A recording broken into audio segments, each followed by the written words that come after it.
चाची मुझे घूर घूर कर देखा करती थी। एक दिन शाम को मैं उनके घर गया तो चाची घर पर अकेली थी। मुझे मौका मिल गया। चाची मुझे अपने कमरे में ले गई।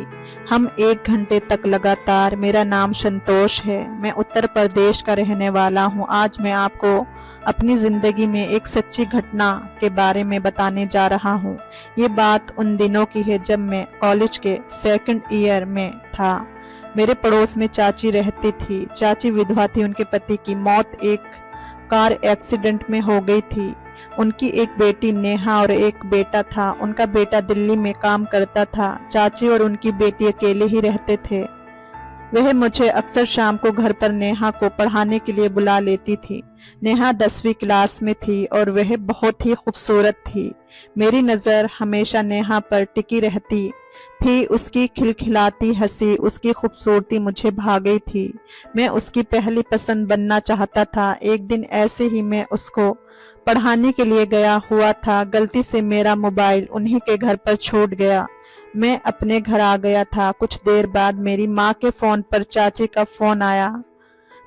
चाची मेरी माँ से कहने लगी कि संतोष अपना फ़ोन यहीं पर भूल गया है। मेरी माँ से चाची की बात होती रहती थी। चाची ने माँ से कहा, संतोष को घर भेज दीजिए, वह आकर अपना फ़ोन ले जाएगा। माँ मुझे मेरी लापरवाही के लिए डांटने लगी। फिर मुझे नेहा के घर से फ़ोन लाने के लिए कहा। जब मैं उनके घर पर अपना फ़ोन वापस लेने के लिए पहुंचा तो नेहा की माँ अपने आप ही मुस्कुरा रही थी। मेरे हाथ में फ़ोन देते हुए बोली, संतोष तुमने अपने फ़ोन में मूवी तो बहुत अच्छी रखी है। मेरे फ़ोन में बहुत सारी फिल्में थी, लेकिन चाची कौन सी फिल्म की बात कर रही थी ये मुझे पता नहीं चल रहा था। फिर इस बात को सुनिश्चित करने के लिए मैं अनजान बनकर उनसे पूछा, चाची आप कौन सी मूवी की बात कर रही हो? मेरे फोन में तो बहुत सारी मूवी है। वह मुस्कुराकर बोली, वो वाली। चाची मैं समझा नहीं। ज्यादा भोला मत बन, तेरी माँ को बताऊंगी तो सब याद आ जाएगा तुझे। मैंने तुरंत बात को संभालने की कोशिश करते हुए कहा, नहीं चाची आप गलत समझ रही हैं। मैं अपने फोन में कोई भी गलत फिल्म नहीं रखता। आप माँ से कुछ मत कहना, मैं ये सब डिलीट कर दूंगा। चाची बोली, डरो नहीं, कुछ नहीं कहूंगी तेरी मम्मी को। मैं तो मजाक कर रही थी।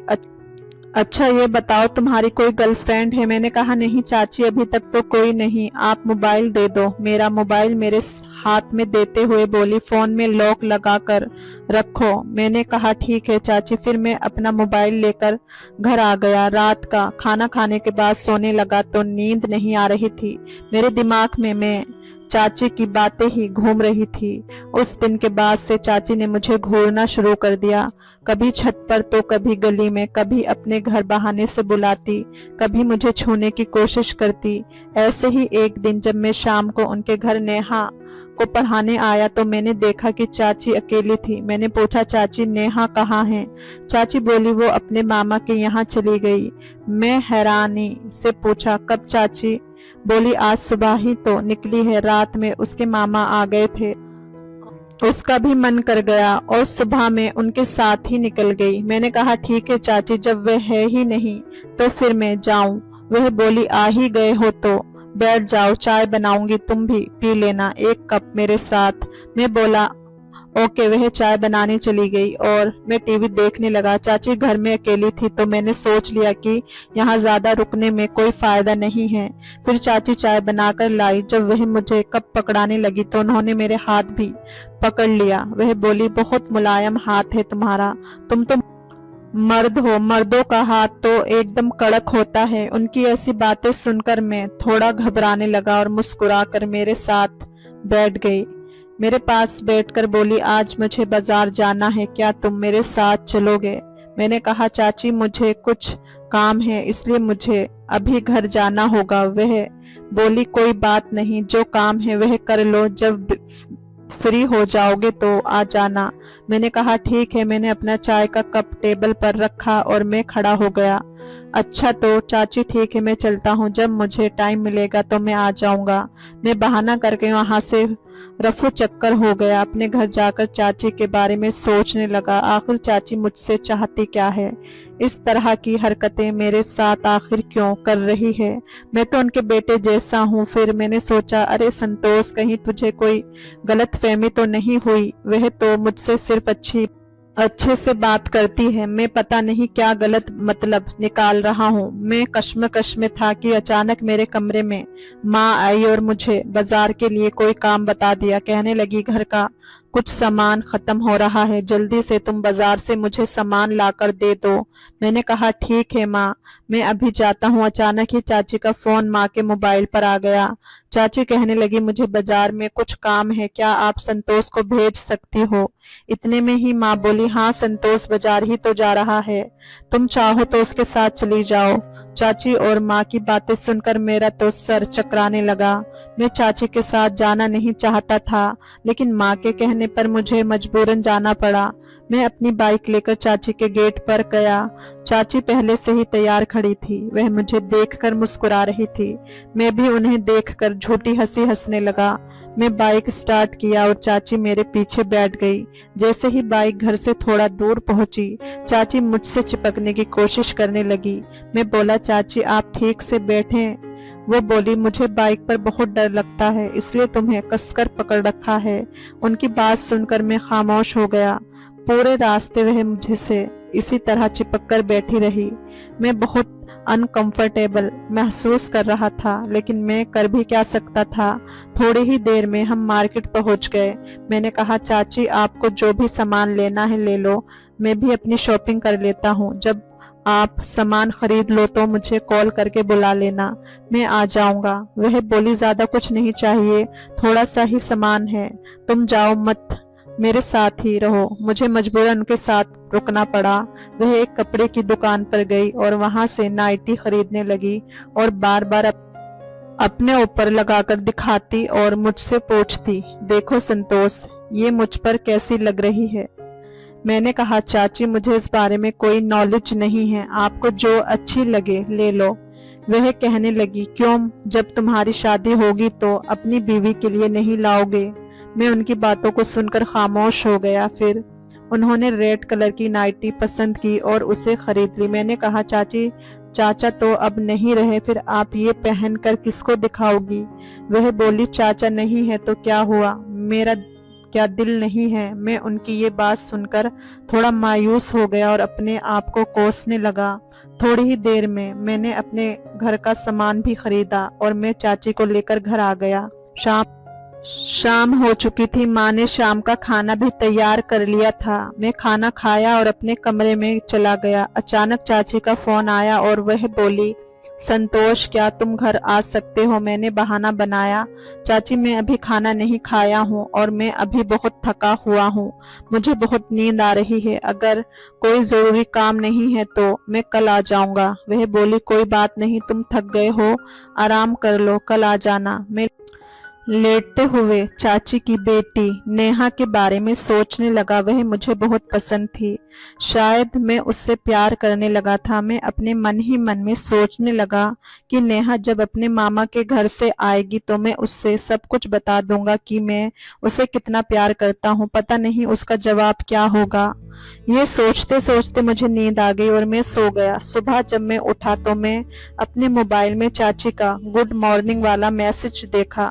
मैसेज पढ़ते ही मैंने अपना मोबाइल स्विच ऑफ कर दिया, कहीं चाची मुझे बहाने से अपने घर ना बुला ले।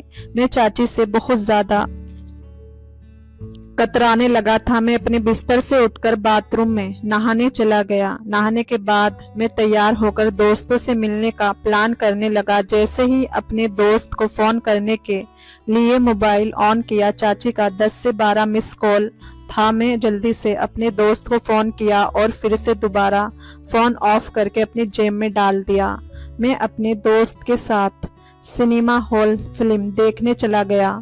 फिल्म देखकर जब घर वापस आया तो माँ मुझे डांटने लगी। फिर बोली, मोबाइल क्यों ऑफ किया हुआ था? मैं कितनी बार कॉल की, तुझे पता नहीं कहाँ दिमाग रहता है तेरा? मैंने कहा, माँ शायद मेरे मोबाइल की बैटरी खत्म हो गई होगी, आपको कुछ काम था मुझसे। माँ बोली, मुझे कोई काम नहीं है। नेहा की माँ, तुम्हारी चाची तुम्हें बुला रही है, उसने कई बार मुझे कॉल किया, इसलिए मैं तुम्हें बार बार कॉल कर रही थी। मैंने अपनी माँ से बहाना बनाया कि माँ मैं बहुत थक गया हूँ, मुझे नींद आ रही है। मैं सोने जा रहा हूँ। मेरी माँ कहने लगी, एक बार उनके घर जाकर पूछ तो क्या बात पता तेरी चाची को कोई जरूरी काम तो नहीं। मैं बोला, कल चला जाऊंगा माँ, अब मुझे सोना है। मेरी माँ मुझे समझाते हुए बोली, बेटा उनके पति नहीं है और बेटा भी बहुत दूर रहता है और उनकी बेटी भी अपने मामा के घर गई हुई है। वह बेचारी अकेली है, एक बार जाकर पूछ तो ले, शायद कोई जरूरी काम हो। मुझे अपनी माँ के आगे झुकना पड़ा और मैं चाची के घर चला गया। जैसे ही मैं चाची के घर की डोरबेल बजाई, चाची ने जल्दी से आकर दरवाजा खोला। उन्हें देखकर तो मैं हक्का बक्का रह गया। वह उसी रेड कलर की नाइटी को पहने हुए खड़ी थी और कहने लगी, अंदर आओ संतोष, मैं तुम्हारी ही इंतजार कर रही थी। तुमने अपना फोन क्यों स्विच ऑफ किया था?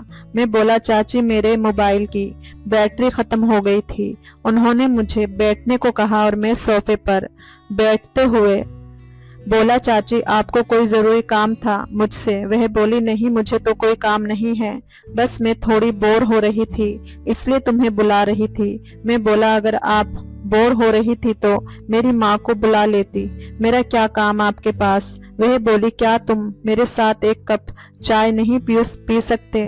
मैंने कहा, ठीक है पी लूंगा। वह थोड़ी ही देर में 2 कप चाय बना कर ले आई।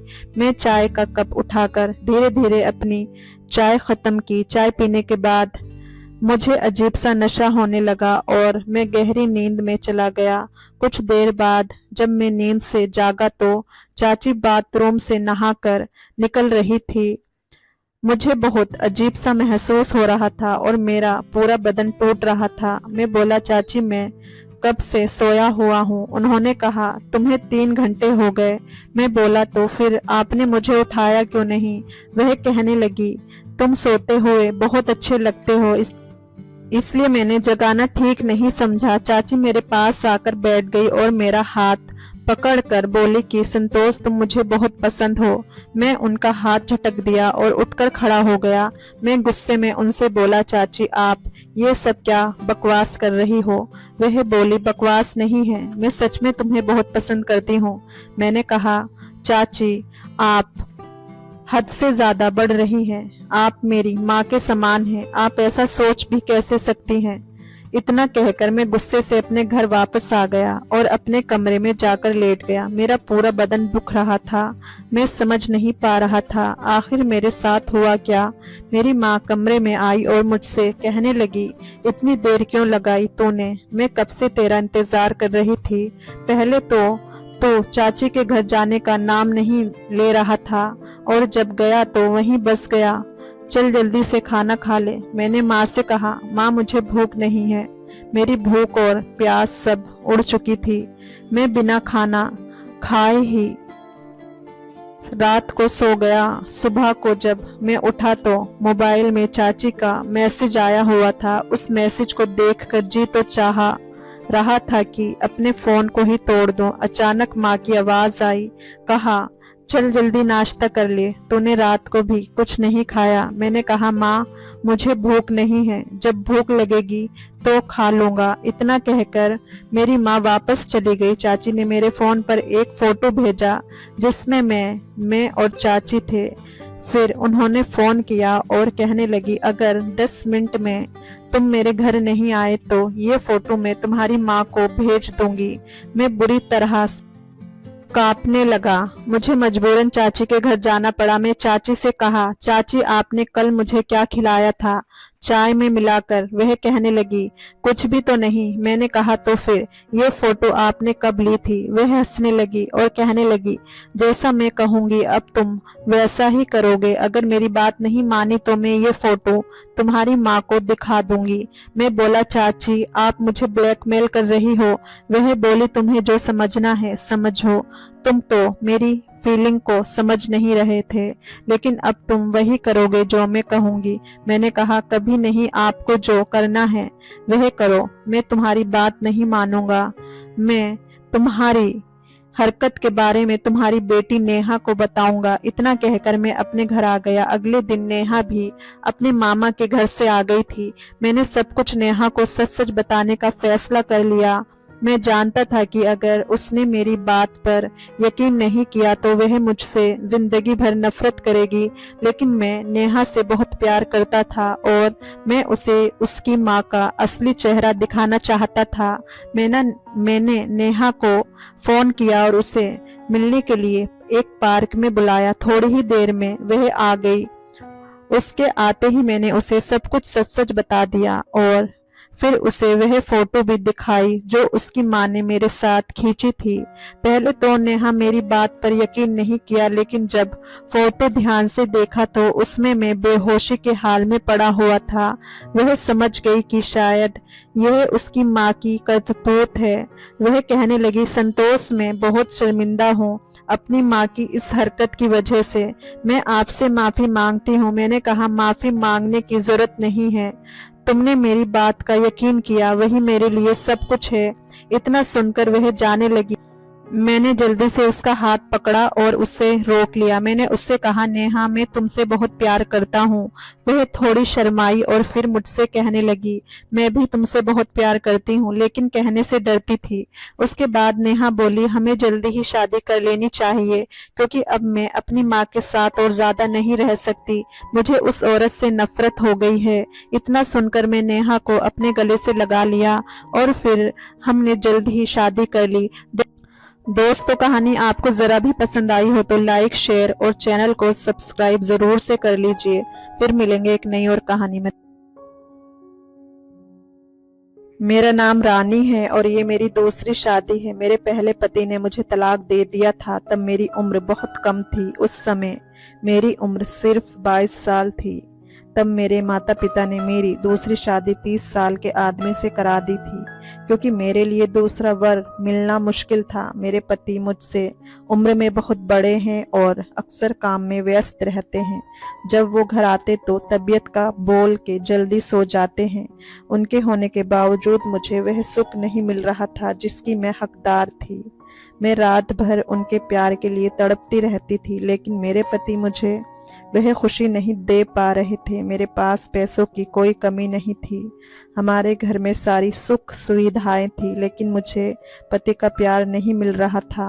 हर औरत की तरह मुझे भी अपने पति से प्यार की जरूरत थी। मैं दिन भर घर में आराम करती थी, क्योंकि घर का काम करने के लिए मेरे पति ने एक नौकर रखा हुआ था। एक दिन जब हमारे नौकर बीमार पड़ गया तो उसने अपने युवा बेटे को कुछ दिनों के लिए काम पर भेज दिया। अगले ही दिन उसका बेटा घर आया और जब मैंने उसे देखा तो मैं उसे देखती रह गई। वह इतना खूबसूरत था कि मुझे यकीन ही नहीं हो रहा था कि वह एक नौकर का बेटा है। उसका गोरा रंग और नीली आंखें देखकर ऐसा लग रहा था जैसे वह कोई फिल्मी हीरो हो। मैंने उसे देखकर सोचा कि वह किसी राजा का बेटा होगा। मैं रवि का बेटा अजय हूँ। मेरे पिताजी की तबीयत खराब है, इसलिए उन्होंने मुझे यहाँ काम करने भेजा है। मैं कुछ दिनों तक यहाँ रहकर आपके लिए काम करूँगा और आपको कोई शिकायत का मौका नहीं दूंगा। जैसे मेरे पिताजी पूरी ईमानदारी से यहाँ काम करते थे, वैसे ही मैं भी अपना काम पूरी तरह ईमानदारी से करूँगा। फिर मैं अजय को अंदर आने के लिए बोली और खुद जाकर सोफे पर बैठ गई। जब वह अंदर आया तो मैंने उससे पूछा, तुम्हारा नाम क्या है और तुम क्या काम करते हो? क्या तुमने पहले भी कहीं काम किया है और तुम्हें काम करने का तरीका पता है? तब वह युवक मुझसे बोला, मालकिन मैंने अभी अभी तो आपको अपना नाम बताया कि मेरा नाम अजय है, और रही बात काम की तो मालकिन मैं घर के सारे काम अच्छे से करता हूँ। आपको मुझसे कोई शिकायत नहीं होगी। अब मैं अजय की तरफ रोमांटिक नजरों से देखी और हंसते हुए बोली, ठीक है, तुम घर का काम करते हो, लेकिन क्या तुम्हें पता है कि घर के काम से ज्यादा जरूरी होता है अपने मालिक या मालकिन को खुश करना? क्या तुम अपनी मालकिन को खुश कर सकते हो? जो कुछ भी मैं कहूंगी क्या तुम उसे मानोगे? क्या तुम अपनी मालकिन की प्राइवेट इच्छाएं पूरी करोगे? अजय ने मुझे चौंकाते हुए कहा, मैं अपना काम पूरी ईमानदारी से करूंगा और आपको अपने काम से खुश करने की पूरी कोशिश करूंगा। फिर मैंने अजय को उसका काम समझाया और काम समझने के बाद अजय ने काम शुरू किया। वह मन लगाकर काम कर रहा था, लेकिन अब मेरी नजरें हमेशा उसी पर लगी रहती थी। मैं अक्सर सोफे पर बैठकर उसे देखती रहती थी। मुझे नहीं पता मुझे क्या हो गया था। जब भी अजय थोड़ी देर के लिए बाहर चला जाता तो मुझे उसकी कमी महसूस होती थी। मुझे वह बहुत पसंद आने लगा था और अब मुझे उसके पास जाने की इच्छा होने लगी थी। मैं चाहती थी कि अजय मेरी जरूरतों को भी पूरा करे। जब से मैंने उसे देखा था तभी से मेरे दिन की शांति और रात की नींद उड़ गई थी। एक दिन मेरे पति को काम के सिलसिले में बाहर जाना पड़ा, लेकिन वह बहुत परेशान थे। मैंने उनसे उनकी परेशानी का कारण पूछा तो उन्होंने मुझे बताया कि पहले जब भी मैं किसी काम के लिए बाहर जाता था तो रवि तुम्हारे पास होते थे, इसलिए मुझे कोई चिंता नहीं रहती थी। रवि का नाम सुनते ही मैंने अपने पति से कहा, कोई बात नहीं, रवि नहीं है तो अजय तो है ना, आप बेफिक्र होकर अपने काम के लिए जाएं और मेरी बिल्कुल भी चिंता मत कीजिए। मैं यहाँ आराम से रहूंगी। अजय भी हमारा नौकर है ना, और वह भी अपना काम पूरी ईमानदारी से कर रहा है। वह भी मेरी अच्छी तरह से देखभाल करेगा। आपको किस बात की चिंता है, और मैं अपनी देखभाल खुद भी कर लूंगी। फिर मेरे पति ने अजय को उसका काम समझाया और मुझे छोड़कर कहीं भी न जाने की हिदायत दी, और फिर वह अपने काम के लिए दूसरे शहर चले गए। अब पति के जाने के बाद मैं आराम से कमरे में बैठकर मोबाइल पर टीवी वीडियो देख रही थी, लेकिन आज मुझे मोबाइल पर वैसी वीडियो देखने का मन नहीं था, क्योंकि मैं रोज वैसी वीडियो देखती थी और आज मुझे वह सब असल में करना था। मेरी 2 शादियां हो चुकी थी, लेकिन मैं अब तक वह सब नहीं की थी। अब जब से मैंने अजय को देखा था तब से मेरी इच्छाएं बढ़ गई थी। मैं बार बार अजय की ओर आकर्षित हो रही थी। मैं कमरे में आराम कर रही थी, लेकिन मुझे उस चीज की तड़प हो रही थी जिसकी मुझे बहुत ज्यादा चाहत थी, और अब वो मौका भी मेरे सामने था। लेकिन मैं और कितनी देर तक रुक सकती थी। मुझे समझ नहीं आ रहा था कि अजय को अपनी तरफ कैसे आकर्षित करूं, क्योंकि वह केवल अपने काम में बिजी था। अब मुझे उसके साथ कुछ करना था, इसलिए मैं उसके सामने बहुत तंग कपड़े पहनने लगी थी, लेकिन उसने फिर भी मेरी तरफ ध्यान नहीं दिया। अब मेरी बेचैनी बढ़ती जा रही थी, और फिर एक दिन मैंने अजय को अपने रूम में बुलाया और अपने दिल की सारी बातें बताने का फैसला किया। जब मैं उसे सब कुछ बता रही थी तो उसने मेरी बातें चुपचाप सुनी और फिर रूम से चला गया। मैं बस उसे देखती रह गई। मुझे समझ नहीं आ रहा था कि अजय को कैसे मनाऊं। मैं उस पर जबरदस्ती भी नहीं कर सकती थी। मेरी चाहत थी कि वह अपने दिल से मुझसे प्यार करे, लेकिन ऐसा हो नहीं रहा था। अब मेरा दिल और दिमाग सिर्फ अजय के ख्यालों में डूबा रहता था। उसके बिना मुझे कुछ अच्छा नहीं लगता था। मैं किसी भी कीमत पर उसके साथ सब कुछ करना चाहती थी। मैंने कई बार उससे अपनी भावनाएं बताने की कोशिश की, लेकिन उसने मेरी बातों पर ध्यान नहीं दिया और अपने काम में लगा रहा। मुझे समझ नहीं आ रहा था कि उसे अपने करीब कैसे लाऊं। इसी सोच में डूबी थी कि अचानक मेरे दिमाग में एक तरकीब आई। मैंने गिरने का नाटक किया ताकि अजय मेरे पास आए। अजय ने आकर मुझे उठाया, और जब वो मुझे उठाया तो मेरा शरीर उसने किया तो मानो स्वर्ग का सुख मिला हो। अब मेरी हर इच्छा पूरी होने वाली थी और मैं बहुत खुश थी। अजय मुझे गोद में लेकर एक एक करके सीढ़ियां चढ़ रहा था। मैं अपना सर उसके कंधे पर रखकर बस उसे देख रही थी, लेकिन उसकी ओर देखकर मुझे ऐसा लगा कि शायद अब उसे भी मैं पसंद आने लगी हूँ। अजय मुझे जल्दी से कमरे में लेकर आया और मुझे बिस्तर पर लिटा दिया। उसने मुझे बिस्तर पर लिटाया, लेकिन मुझे उसके दूर जाने के डर से मैं घबरा गई। मैंने जल्दी से उसका शर्ट पकड़कर उसे अपनी ओर खींचा और बोली, अजय, मुझे छोड़कर मत जाओ। मैं तुम्हारे बिना नहीं रह सकती। तुमसे दूर होने पर मुझे कितनी तकलीफ होती है। क्या तुम्हें मेरी तकलीफ दिखाई नहीं देती?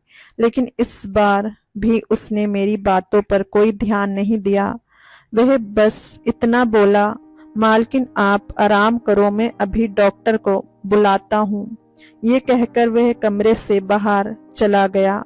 करीब 1 घंटे बाद अजय घर वापस आया और उसके साथ एक लेडीज डॉक्टर भी थी। डॉक्टर ने मुझे चेक किया और बोली, आपको सिर्फ थोड़ा चोट लगी है, बाकी सब ठीक है। मैं आपको 3 दिन की दवा लिख देती हूँ, आप इसे लेकर आराम करिए, कुछ दिनों में आप ठीक हो जाएंगी।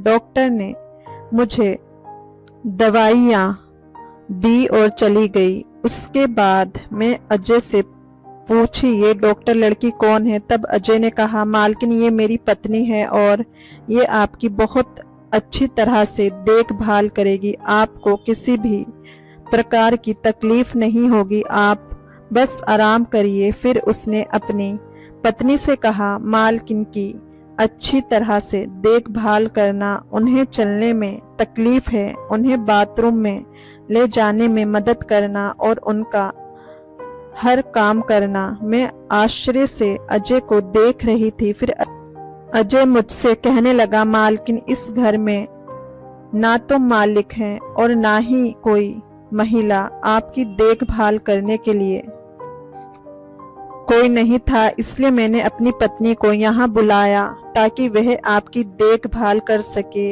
इसके बाद अजय ने अपनी पत्नी से कहा कि मेरे लिए गर्म पानी तैयार करो। अजय की पत्नी जब चली गई तो अजय ने मुझसे कहा, मालकिन हम गरीब लोग हैं, लेकिन हम अपनी सीमाओं में कैसे रहना है ये अच्छे से पता है। मैं एक शादीशुदा आदमी हूँ और अपनी पत्नी को कभी धोखा नहीं दे सकता। आप बड़े लोग हैं और आपको दूसरों को धोखा देने की आदत होती है। ये कहकर अजय यहाँ से चला गया। उसके बाद अजय की पत्नी मेरी देखभाल करने लगी। अजय घर का काम करता और उसकी पत्नी मेरी देखभाल करती। दोस्तों, उम्मीद करती हूँ ये कहानी आपको पसंद आई होगी। पसंद आई हो तो लाइक, शेयर, कमेंट और चैनल को सब्सक्राइब जरूर से करें। हम फिर मिलेंगे एक नई दिलचस्प कहानी में। धन्यवाद।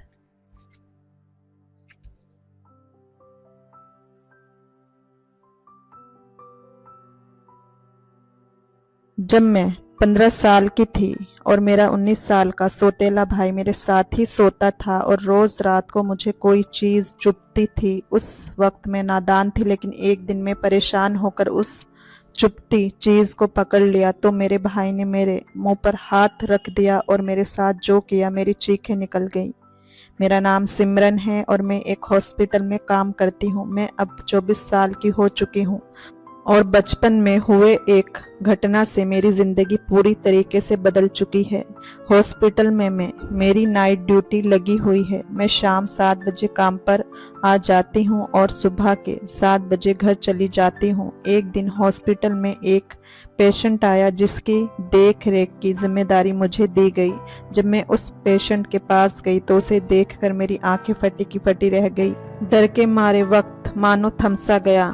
मैं जल्दी से मास्क पहन के अपना चेहरा छुपा लिया और यही उम्मीद कर रही थी कि वह पेशेंट मुझे पहचान ना पाए। ऐसे भी ये पेशेंट मुझे नहीं पहचान पाएगा क्योंकि वह मुझे तब पहचानता था जब मैं 15 साल की थी। एक नर्स ने बताया कि वह किसी के साथ मारपीट करते हुए घायल हुआ है और मैं मन ही मन यही दुआ मांगने लगी कि वह मर जाए। लेकिन किसी पेशेंट के लिए ऐसी दुआ नहीं मांगनी चाहिए। जब वह सोता था तो मुझे लगता था कोई ऐसा इंजेक्शन दे दूं कि वह मर जाए, लेकिन मैं ऐसा गंदा काम नहीं कर सकती थी, मेरी नौकरी चली जाएगी। वह पेशेंट जब थोड़ा ठीक हुआ तो मेरी तरफ अजीब नज़रों से देखने लगा। मैं अपना चेहरा और बाल छुपा कर रखती थी पर वह मेरी आंखों में घूरता रहता था जैसे कि कुछ याद करने की कोशिश कर रहा है और मैं यही दुआ मांगती कि वो मुझे पहचान न पाए, क्योंकि मेरी जिंदगी का दर्दनाक हादसा वहीं से शुरू हुआ था और उसके बाद मैं एक के बाद एक ठोकरें खाती रही। कुछ दिनों में वह लड़का डिस्चार्ज हो गया। मैं भेस बदलकर उसका पीछा करने लगी। मैं उसके बारे में पता लगाना चाहती थी कि वह कहाँ रहता है और किसके साथ रहता है, क्योंकि वह लड़का कोई और नहीं बल्कि मेरा सौतेला भाई था। जब मैं 13 साल की थी तो मम्मी पापा और मैं एक साथ सुखी परिवार थे। लेकिन तभी एक दिन हमारे पड़ोस में उषा आंटी और उसका बेटा रहने आया। उषा आंटी एक विधवा थी। वे अक्सर हमारे घर पर आ जाती थी और मेरी माँ से उनकी अच्छी दोस्ती हो गई थी। लेकिन उस वक्त क्या पता था कि ये औरत और उसका बेटा हमारी जिंदगी पूरी तरीके से नर्क बना देंगे। एक दिन मेरी माँ को बहुत बुखार आ गया और वह बिस्तर पर पड़ गई। बहुत इलाज कराने के बाद भी समझ नहीं आ रहा था कि उन्हें क्या हुआ है। मोहल्ले की एक औरत ने कहा कि जरूर ये उषा आपको कुछ मिलाकर खिलाती है। वह अच्छी औरत नहीं है, उसको आपके पति के साथ कई बार बात करते हुए देखा है। एक विधवा औरत जात को पराए मर्द से आखिर क्या काम है। उषा आंटी तो अक्सर घर पर आती है और मम्मी को अक्सर खाना बनाकर खिलाया करती थी। उस औरत की बात से मेरी माँ को शक होने लगा और उषा आंटी का घर पर आना जाना बंद कर दिया। उषा आंटी के हाथ से खाना खाना भी बंद कर दिया और उसके बाद मेरी माँ धीरे धीरे ठीक होने लगी। अब माँ को लगने लगा था कि जरूर औरत में कुछ गड़बड़ है। कभी कभी उषा आंटी मुझे मिल जाती थी पर मैं उनसे दूर रहने की कोशिश करती थी, क्योंकि क्या पता उनके दिल में क्या है। मैं भी कई बार बाहर पापा को और उसको बात करते हुए देखा था। मेरी मम्मी और पापा में भी अक्सर झगड़ा हो जाता था। मुझे समझ नहीं आता था कि दोनों में किस बात पे झगड़ा होता है, क्योंकि मैं अपने कमरे में सोई थी और उनके कमरे में झगड़े की आवाज आती थी। और एक दिन मेरी मम्मी मर गई। उस वक्त मैं सिर्फ 15 साल की थी। मेरी मम्मी की मौत मेरे लिए एक बहुत ही दर्दनाक हादसा था, पर मुझे ये बात समझ नहीं आई थी कि आखिर उनकी मौत कैसे हुई, क्योंकि मेरे पापा मुझे मेरी मम्मी के करीब नहीं जाने दिए थे। मैं बहुत रोई थी और रो रो कर मेरा बहुत बुरा हाल हो गया था। और कुछ ही दिनों में मेरे पापा ने उषा आंटी से शादी कर ली। वो और उनका बेटा पिंटू हमारे घर पर रहने आ गए थे। मुझे उषा आंटी बिल्कुल पसंद नहीं थी, क्योंकि कहीं ना कहीं उसकी वजह से ही हमारे परिवार में इतनी मुसीबत आई थी। मेरे पापा और मेरी सौतेली माँ एक कमरे में सोते थे और मेरे कमरे में मेरे सौतेले भाई को सोने को कह दिया। अब वह मेरे साथ सोने लगा था। मैं उस वक्त एक नादान बच्ची थी और मेरा भाई एक 19 साल का जवान लड़का। मुझे बहुत ही अजीब सा लगता था उसके साथ सोने में, पर हमारे घर में और कमरा नहीं था। मजबूरी में मुझे उसके साथ सोना पड़ता था। कभी कभी उसकी हरकतें देखकर मेरा दम घुटने लगता था। अजीब अजीब गंदी हरकतें करता था। मैंने कई बार कोशिश की अपने पापा को बताने की, पर मेरे पापा उषा आंटी के प्यार में इस कदर पागल थे कि मेरी बातों पर ध्यान नहीं देते थे। लेकिन मैंने पापा से कह दिया कि पिंटू भैया जोर जोर से सांस लेते हैं, मुझे बहुत डर लगता है, मुझे उनके साथ नहीं सोना। तो मेरे पापा इस बात पर मुझे डांटते थे और मुझे मेरी मरी हुई मम्मी की याद आने लगती थी, जो मुझे बहुत प्यार से रखती थी। उषा मम्मी तो बस मुझे डांटती धमकाती रहती है और घर के कामकाज भी सिखाने लगी थी। कहती थी आज नहीं तो कल तेरी शादी होगी, फिर ससुराल में जाकर तुझे ये सब करना पड़ेगा। उषा मम्मी की एक बात अच्छी थी कि उन्होंने कभी भी मुझ पर हाथ नहीं उठाया, पर मैं उनसे बहुत नफरत करती थी। वह बुरी इंसान थी, लेकिन शायद इतनी भी बुरी नहीं थी। वह बस मेरे पापा को हासिल करना चाहती थी और अब मेरे पापा उन्हें मिल चुके थे तो मुझ पर भी कभी कभी रहम दिखा देती थी। वह मुझे स्कूल भी भेजती थी और कहती थी तुझे पढ़ना है, अगर पढ़ेगी लिखेगी नहीं तो अच्छी जगह शादी भी नहीं होगी। पर रात को वह मेरे पढ़ने के बाद घर का काम करवाती थी। हमेशा यही बोलती थी पहले पढ़ाई करेगी फिर काम करेगी। पर मैं उससे कभी प्यार ना कर सकी, लेकिन कभी भी उनसे बहस नहीं करती थी। एक दिन हिम्मत करके मैं उषा मम्मी को भैया के बारे में बताया। उषा मम्मी ने पूछा भैया तुझे हाथ तो नहीं लगाता? मैंने नामे सिर हिलाया तो उसने कहा तब कोई बात नहीं। देखते देखते ठंड का महीना आ गया। हमारे घर में एक्स्ट्रा रजाई नहीं थी तो मुझे एक ही रजाई में भैया के साथ सोना था। पर मुझे बहुत घबराहट हो रही थी। जब मैं रात को सोने लगी तो कोई चीज मेरे शरीर में चुभने लगी। अब मैं काफी घबरा गई। मेरी सांस बहुत तेज चलने लगी थी, पर मैं नादान थी और मुझे समझ नहीं आ रहा था कि क्या चीज मुझे चुभ रही है। मेरे साथ मेरा भाई ठीक से बात नहीं करता था, मुझे हर वक्त धमकाता रहता। मम्मी पापा के सामने तो सही रहता था, पर अकेले में मुझ पर हमेशा चढ़ता था। एक दिन सुबह में लंगड़ा लंगड़ा कर चल रही थी तो उषा मम्मी ने ये देखा तो मुझे अलग से बुलाकर पूछने लगी कि क्या बात है। तुम ऐसे क्यों चल रही हो? मैंने कहा, मेरे पेट और कमर में बहुत दर्द हो रहा है। ये सुनकर वह काफी चिंतित हो गई थी और मुझे गले लगा लिया था। मुझे समझ नहीं आया कि आखिर वह क्यों घबरा रही है, पर अब जब भी मैं रात में सोने जाती तो कोई चीज मेरे पेट में तो कभी मेरी कमर में चुभती थी और मुझे समझ नहीं आता था कि वह क्या चीज है। मैं काफी घबरा जाती थी और बिल्कुल पसीने पसीने हो जाती थी। सुबह उठती तो मैं घबराई हुई रहती थी। उषा मम्मी मेरे ऊपर नजर बनाए हुए थी और वह अक्सर मेरी तबीयत के बारे में पूछती रहती थी। एक दो बार तो वह मुझे लेडी डॉक्टर के पास भी लेकर गई और मेरा चेकअप करवाया था। मुझे आजकल उनके चेहरे पर परेशानी नजर आने लगी थी, पर उन्होंने इस बारे में मुझे या पापा से कुछ नहीं बोला था। वह मुझसे तरह तरह के सवाल पूछती रहती थी। किसी ने तुझे हाथ तो नहीं लगाया? अगर कोई हाथ लगाया तो मुझे बताना। मेरी तबीयत दिन ब दिन खराब होती जा रही थी और मैं कमज़ोर होती जा रही थी। मेरे पेट और कमर में दर्द रहता था। मैं 16 साल की होने वाली हूँ, पर मैं खिलने की जगह मुरझाती जा रही थी। जब सोने का टाइम होता तो मैं बहुत घबरा जाती और मेरा दिल जोर जोर से धड़कने लगा था। एक दिन मैं स्कूल से आ रही थी तो मैंने देखा भैया कुछ लड़कों के साथ बातें कर रहे थे। पिंटू भैया जिन लोगों से बातें कर रहे थे वह अच्छे नहीं थे और काफी चिल्ला रहे थे। शायद उनके बीच कोई झगड़ा हो रहा था। मैं घबराई हुई थी, जल्दी से घर आ गई थी।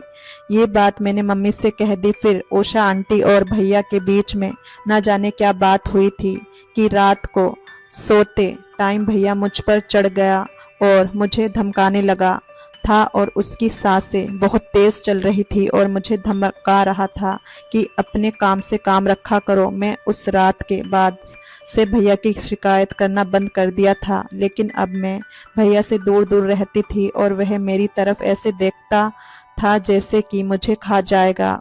उसके अंदर मुझे एक बदलाव नजर आया था।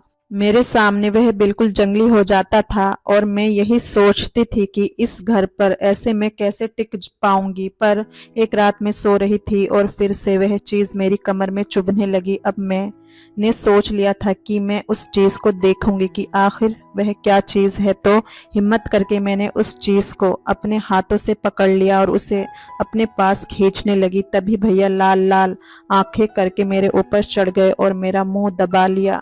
डर के मारे मेरी हालत बहुत खराब हो गई और मैं चीखने की कोशिश करने लगी, पर उसने मेरा मुंह दबा रखा था और मेरे ऊपर चढ़कर उसने कुछ ऐसा किया कि मेरी रूह कांप उठी। जब उस रात भैया सो गया तो मैं चुपके से उठकर अपना कुछ सामान ली और दरवाजा खोलकर घर से भाग गई। मैं उस असुरक्षित घर को छोड़कर भाग गई जहां मेरे पापा और उषा मम्मी थे, क्योंकि मेरे पास अब कोई चारा नहीं बचा था। मैं रो रही थी और दौड़ रही थी। मुझे समझ नहीं आ रहा था कि मैं जाऊं तो कहाँ जाऊं। तभी मुझे ख्याल आया कि पड़ोस के शहर में मेरी मौसी अपने 2 बच्चों के साथ रहती है। मौसी विधवा थी। मैंने सोचा शायद वह मुझे अपने साथ रख ले। मैं दौड़ती भागती गिरती किसी तरीके से उनके घर पहुंची। उस वक्त सुबह के 7:30 बज रहे थे। मौसी मुझे देखकर चौंक उठी। मैं मौसी के गले लग गई थी और रोने लगी थी और मैंने उन्हें वह सब कुछ बता दिया था जो मेरे साथ हुआ था। पर मौसी के घर की हालत देखकर मुझे समझ आया कि वह बहुत ही गरीबी से दिन गुजारती हैं। मौसा जी की मौत के बाद उनकी हालत बहुत खराब हो चुकी थी। उस वक्त उन्होंने मुझे अपने पास रख लिया और कुछ नहीं कहा। मैंने कहा था, मौसी अगर मेरे पापा पूछें तो उन्हें मेरे बारे में मत बताना, मैं घर वापस नहीं जाऊंगी। लेकिन कुछ दिन के बाद मेरी मौसी भी बहुत रोने धोने लगी और कहने लगी कि बेटी मैं तो विधवा हूँ, मैं अपने बच्चों का ही पेट नहीं पाल पाती, फिर तुझे कैसे पाल पाऊंगी। मैं तेरी जिम्मेदारी नहीं ले सकती, तू घर वापस चली जा। पर मैं उस घर में दोबारा वापस नहीं जाना चाहती थी जहां मेरा सौतेला भाई था। मैंने अपनी मौसी के सामने हाथ जोड़ लिया और कहा कि मुझे किसी के घर पर काम पे लगवा दो, मैं उनके घर रहूंगी और दिन भर काम कर लूंगी। मेरी मौसी ने कहा, तू अभी 16 साल की है, फिर भी मैं कोशिश करती हूँ कोई तुझे काम पर रख ले। कुछ दिनों के अंदर मुझे एक घर में काम मिल गया। वह एक नर्स और डॉक्टर का घर था। उसने कहा था कि तुम अभी 18 साल की नहीं हुई हो, इसलिए कोई पूछे तो कहना तुम रिश्तेदार हो। उन्होंने मेरा एडमिशन सरकारी स्कूल में करवा दिया था और कहा था कि तुम्हें 10वीं तक पढ़ाई करनी पड़ेगी। उन्होंने मुझे अपने बच्चों को संभालने का काम दिया था। स्कूल से आने के बाद मैं उनके बच्चों को संभालती थी, जो कि 3 साल का था। मैं वहीं से अपनी 10वीं की पढ़ाई पूरी की। उन्होंने मुझे रहने के लिए एक कमरा भी दे दिया था और मेरे कपड़ों का इंतजाम भी वही करते थे। बस मुझे उनके बच्चे को संभालना पड़ता था। और जब मैं 22 साल की हुई तो उनका बच्चा भी काफी बड़ा हो गया था। एक दिन नर्स ने बताया कि हमें और काम के लिए किसी की जरूरत नहीं है, तुम चाहो तो अपने घर वापस जा सकती हो। घर का नाम सुनकर मैं रोने लगी तो उस नर्स ने पूछा कि क्यों रो रही हो, क्या बात है। तो मैंने सब कुछ बता दिया था जो मेरे घर पर हुआ था। नर्स ने मुझे हॉस्पिटल में आया के काम में लगा दिया और मैंने एक छोटा सा कमरा भी किराए पर ले लिया। मेरी जिंदगी में सब कुछ ठीक चल रहा था और मैं आगे बढ़ रही थी कि तभी मेरा अतीत मेरे सामने आ गया। मैं अपने सौतेले भाई का पीछा करने लगी थी। उसका पीछा करते करते मैं उसके घर तक पहुंच गई। मेरा सौतेला भाई थोड़ी देर घर पर रहा, फिर बाहर कहीं निकल गया। मौका देखकर मैं कमरे के अंदर गई। वहां देखा मेरी मम्मी पापा बैठकर चाय पी रहे थे। मुझे अपने सामने देखकर उनकी आंखें फटी की फटी रह गई। उषा मम्मी तो तुरंत उठकर मुझे अपने गले से लगा लिया और कहा, बेटा तू कहाँ चली गई थी? हमने तुझे कितना ढूंढा पर तू हमें नहीं मिली। मेरे पापा की आंखों में आंसू आ गए थे, लेकिन तभी अचानक कुछ ऐसा हुआ कि मेरी रूह कांप गई। मेरा सौतेला भाई कमरे के अंदर आ गया था। जब उसने मुझे देखा तो कहा, तू वही आया है ना जो मुझे हॉस्पिटल में मिली थी? मेरी सौतेली बहन, मेरी हालत बहुत ख़राब थी, लेकिन फिर मैंने हिम्मत करके मम्मी पापा से कहा कि मैं भैया की वजह से ही घर से भागी थी, क्योंकि जब मैं और भैया एक रज़ाई में सोते थे तो कोई चीज़ मुझे चुभती थी। एक दिन हिम्मत करके मैंने जब वह चुभती हुई चीज़ को पकड़ लिया और अपनी और खींचा तो मेरा दिल दहल उठा, क्योंकि वह उसकी बंदूक थी। जब मुझे अपने भाई का राज पता चला तो उसने मेरे ऊपर चढ़कर मेरा मुंह दबा दिया था और कहा था कि मम्मी पापा को इस बारे में बताएगी तो तेरा भी वही हाल करूंगा जो तेरी माँ का किया था, गोली मारकर तेरी जान ले लूंगा। ये बात सुनकर मेरे पापा उठ खड़े हुए और कहने लगे, तुमने मेरी पत्नी को मारा था? पर क्यों? मैं तो यही समझता था कि उसे चोरों ने गोली मारी थी। उसने कहा, उन्हें रास्ते से हटाने के लिए मारा था ताकि आप मेरी मम्मी से शादी कर लो। मेरी मम्मी आपसे बहुत प्यार करती थी, पर आपने उन्हें ठुकरा दिया था और बार बार उन्हें यही समझाते थे कि आप उनसे नहीं बल्कि मीना से प्यार करते हैं। ये सुनकर मेरी आंखें नम हो गई। मेरे पापा मेरी मम्मी से ही प्यार करते थे, वह उषा आंटी से प्यार नहीं करते थे। भाई ने कहा, इसलिए मैंने उन्हें मारने के लिए उनके खाने में एक दवा मिला दी थी जिससे कि वह बीमार हो गई थी। लेकिन फिर मीना नहीं मरी। मेरी माँ का आना जाना बंद कर दिया, जिससे कि मैं वह दवाई जाके उनके खाने में नहीं मिला सका। उषा मम्मी ये बात सुनकर हैरत में पड़ गई और कहा, तूने उनके खाने में दवाई मिलाया और जब तेरा काम नहीं बना तो उसे गोली मार दी, क्यों किया तूने ये सब कुछ? उसने कहा, मैंने आपके लिए किया क्योंकि मुझे पता था कि आप अकेली हो और दूसरी शादी करना चाहती हो। उषा रोने लगी और कहा कि मैं तेरी अच्छे से परवरिश नहीं कर पाई। देख, सिमरन एक आया बन गई, जबकि उसे घर का आराम तक नसीब नहीं हुआ और तू एक गुंडा और वो जान बचाती है तो जान लेता है। हमारे घर से अभी के अभी निकल जा और दोबारा कभी यहाँ कदम मत रखना। तुझ में जरा भी शर्म है तो अपना गुनाह कबूल कर ले, अपने आप को पुलिस के हवाले कर दे। मेरा भाई गुस्से से घर से चला गया, पर उसने अपने आप को पुलिस के हवाले नहीं किया बल्कि शहर छोड़कर कहीं भाग गया। मैं उसके बाद से मम्मी पापा के साथ ही रहने लगी थी और आया का काम करती थी। मैं उषा मम्मी को हमेशा गलत समझती रही, लेकिन मेरी सौतेली माँ तो अच्छी इंसान थी। उन्होंने मुझे बहुत प्यार दिया और मेरी अच्छे घर में शादी करवा दी। दोस्तों, कहानी जरा भी पसंद आई हो तो लाइक, शेयर और चैनल को सब्सक्राइब जरूर से करें। धन्यवाद।